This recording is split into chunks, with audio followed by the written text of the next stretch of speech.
G'day, HM Hara here. And I didn't put the shirt on purpose, but if you don't, I've done this before, different, but if you don't believe in something, you will fall for anything. Well, borderline drama, the impossibility of relating to people with borderline personality, and more to the point, their impossibility of relating to you. What's that all about? Wow. Let's start with the reality that, do people with BPD have any good traits? And should people with BPD take heart in that today? Well, yes, they do have some positive traits. But the thing is, they're not in the relational space. They're not in the emotional intelligence area. They're not in a balanced area. So they can be very intelligent. They can be very creative. They can make a lot of very interesting, for conversations and telling you why you're wrong all the time because they believe they're right, number one, because it's all right and wrong for them. And the other thing is that they don't realize so much of what's being driven in them emotionally and relationally that is highly dysfunctional, that isn't healthy, that isn't something that you can bend and twist yourself around to make a relationship work. So for people who are the ex or a partner of somebody with BPD right now, quote, non-borderlines, unquote, having codependency, most people, but not all people, who are with people with BPD, what you got to know is that the person with BPD stand for something, right? If they don't stand or believe in something, if they don't believe in something, they'll fall for anything. Well, they can't believe in themselves. This is something that people with codependency and BPD kind of share to varying degrees. A lot of people with codependency don't believe much in themselves. They might believe in their ability to do their career, their work, their job, but they don't necessarily emotionally believe in themselves enough, because that's why codependents have low self-esteem often, and that only gets lowered in a relationship with somebody with BPD. Low self-worth, and sometimes even some social anxiety or a little bit of social awkwardness in people with codependency, some, not all. So people with BPD can't believe in something other than those that they mirror, I want to say that clearly, that they mirror and that they're idealizing, and that through their codependency, people with BPD, that they will be people-pleasing. That's what happens in the beginning of a relationship with somebody with BPD. So that drives a lot of cognitive dissonance for, partners and exes, and it drives that emotional dissonance, and it drives the idea that, which you may or may not be consciously aware of, but it's like, I have to get, after the devaluation split, the first major one, many later, if in fact the relationship lasts for many of these devaluation splits.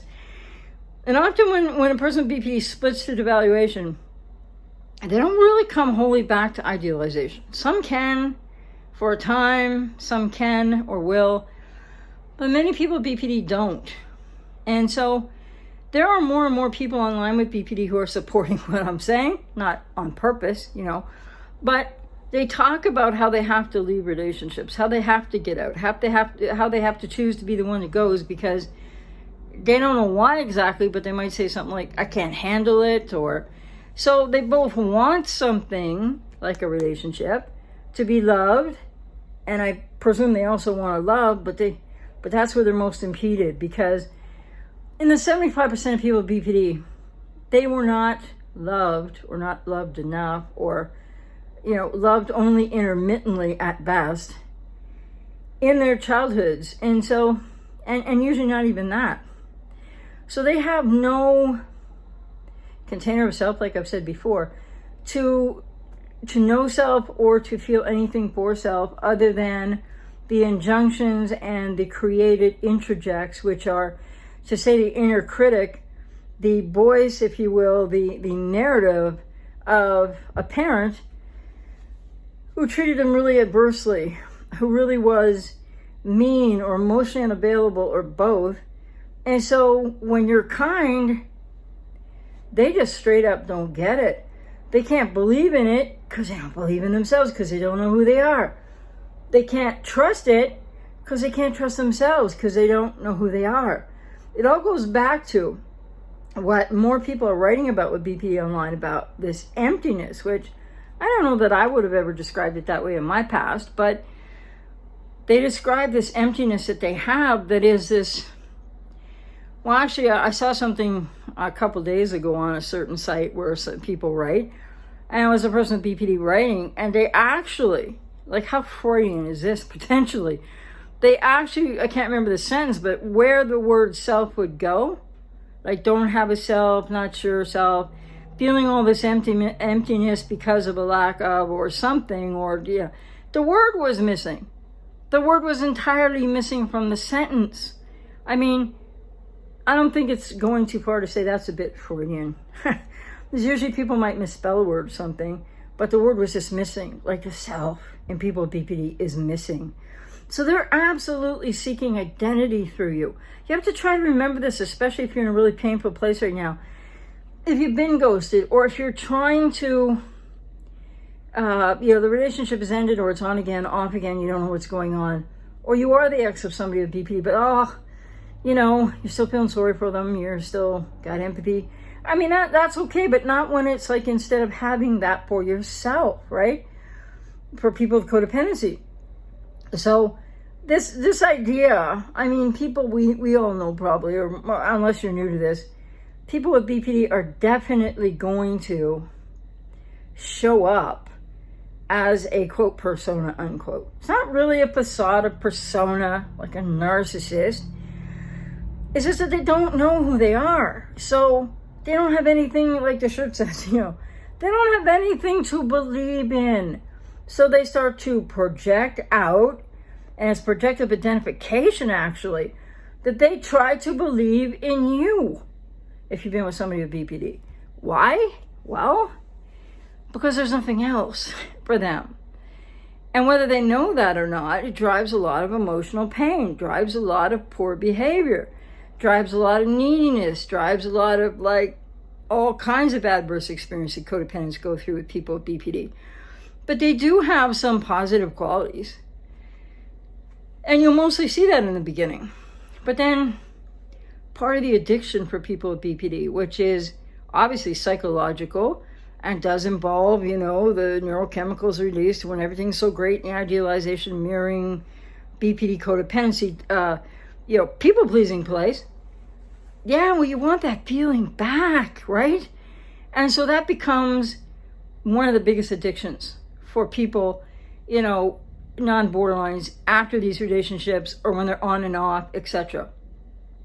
And the other thing that really drives that too is the idea that you could help fix, that they could be who you thought they were, but they never were who you thought they were. So it's sort of like people hold people to that. And people with BPD have responsibility, but until they got a lot of treatment, a lot of treatment, they're not emotionally aware of any of this. So when they seek identity through you, they don't know that. Maybe some people have heard it enough now to be writing it with BPD. Maybe some people figure that out at a certain point. Maybe in therapy they could learn that too, but they'd have to be really far along in the process of therapy. So the drama is driven by the emptiness. The drama is driven by the lack of self. The drama is driven by the enmeshing with you. But it's more than enmeshment with you. It's a very thing that's going to repel them away from you. Why so many will ghost nowadays, which is relatively still a new phenomenon with people with BPD. Like 10 years or 15 years, and they weren't really hearing about it 15 years ago or so.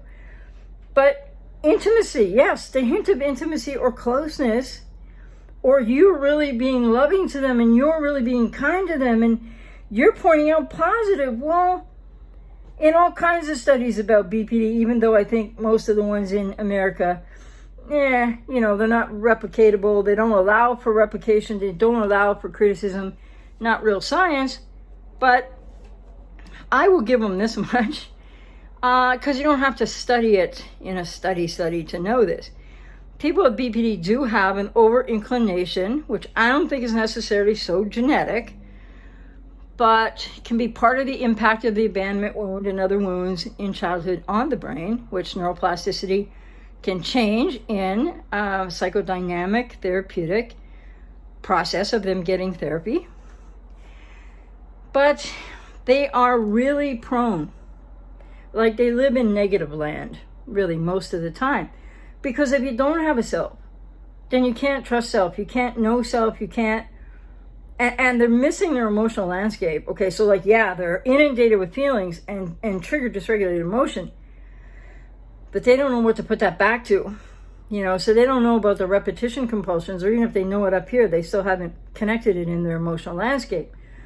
So people with BPD can have positive and in idealization mirroring, and they're the BPD codependent of the whole thing that happens in the beginning of the relationship. You're going to see their best efforts, and that is their best efforts, but there's no self for them to be consistently. So that merge with you, that enmeshing with you, that seeking identity through you is what was happening for people with BPD. It happens for every infant to toddler in doing that through mom, and that's normal in very early childhood development. But that's where these people still are, without the emotional intelligence or even a built emotional landscape inside from which to draw, to be able to soothe self, to comfort self. Because how are you going to soothe and comfort a self you don't know?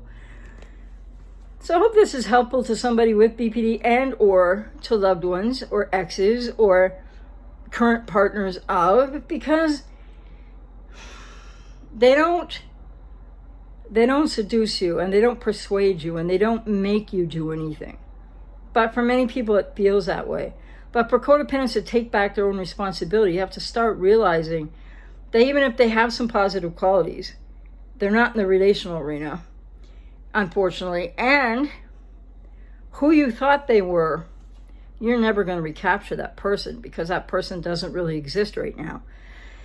Could they become more that person with positive qualities? Sure, but they have this big negative emotional reaction to life, because that's how life was for at least 75% in childhood. It was negative. It was scary. Needs weren't met, and adverse things happened. And so you can't just expect people to go from that to suddenly being able to relate to you because they showed you their best effort. It's not there. And once they go to the devaluation split, you're never really going to get back to where you were in the idealization. Very rarely, and if so, very fleetingly so. So the key thing to remember is people with BPD do not have self. And many of them know that now, and they just say all they experience is emptiness. They don't know what they want to do. They're not sure who they like. They don't even really like themselves, because again, you can't like yourself if you don't know yourself. So the only version of self that people with BPD have are the interjected adverse experience, often negative, pummeling words of a cluster B parent themselves, or a parent that certainly for some reason or other was not able to parent them in any reasonable way. And they did, and in the 75%, and they were not able to get their needs met at all. So just think about these things when you keep thinking in your cognitive dissonance, I'm gonna get that person back. That person has to be in there somewhere. Because I can't tell you how many clients have said that to me. And I don't think it's funny. But just in different stages, of their recovery journeys. It's like, but, when people aren't ready yet to do some of the work they need to do, but they're still talking about the ex, right? It's understandable. Or a current wife with BPD or husband or whatever, but they know that it's not working and they need to go. The point is, they'll often say, well, but that person I met, that person I thought he or she was, has to be in there somewhere. Not really, no. Only could that person exist in, and not to the way that they presented themselves in the beginning, which was them trying the best they could. It's not supposed to be something that's trying to dupe you. They're working from a primitive level, subconsciously, of trying to find self through other. And codependence to some degree can also be trying to find more of self through other. So it's really important that you know that person that they were, you're never getting them back. And some people stay in marriages with people with BPD for, 20, 25, 30, even 40 years. Then it all falls apart. Some people are beyond their limits, but then they get to a limit that they're aware of when they're much older, and then they have to end the relationship, and then it's divorce, and etc., etc. So stay tuned to the channel here. I will be doing a video about, what was it about now? Oh, I have several coming. But there's one about when people are still trying to work the relationship out. And what does that entail? What does that involve? And why that will not work. Anyway, I hope this was helpful to someone today. Take care.